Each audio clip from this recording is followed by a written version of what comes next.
வர்ஷினி, வர்ஷினி, என்னாச்சு? வர்ஷினி, வர்ஷினி, அழாத வர்ஷினி, அழாத, சொல்றத கேளு. வர்ஷினி, வர்ஷினி, என்னாச்சு? அத்தை சொன்னதை கேட்டியா? அத்தை அந்த பொண்ணை திட்டும் போதெல்லாம் என்ன திட்டுற மாதிரியே இருக்குக்கா. நான் எப்பவும் சொல்றேன், எனக்கு இந்த குழந்தை வேண்டாம், நாம இத கலைச்சிடலாம். வாய மூடு, நான் சொல்றத கேளு வர்ஷினி. இன்னொரு வாட்டி குழந்தைய கலைக்கிறேன்னா சொன்னேன்னு வச்சுக்கோ.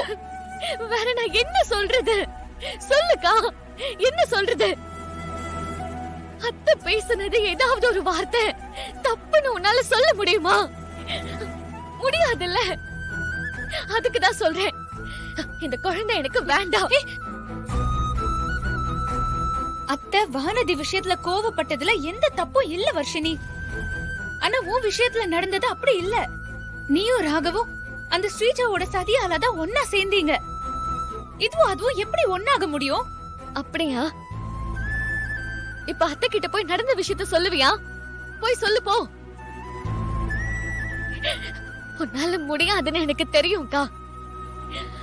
நானும் ராகவும் ஸ்ரீஜாவோட சதியால சேர்ந்திருக்கலாம். ஆனா நான் யாருக்கும் தெரியாம ஏற்காடு வந்தது ஏன் தப்பு தானே? அதனால தானே இப்ப இத்தனை பிரச்சனையும். ஐயோ, இப்ப நான் அத்தை முகத்துல எப்படி முழிப்பேன்? அத்தை சொன்ன மாதிரி காலத்துக்கும் அழியாத கலங்கத்தை நான் உண்டு பண்ணிட்டேனே. ஐயோ ஐயோ. வர்ஷினி, வர்ஷினி, என்ன பண்ற?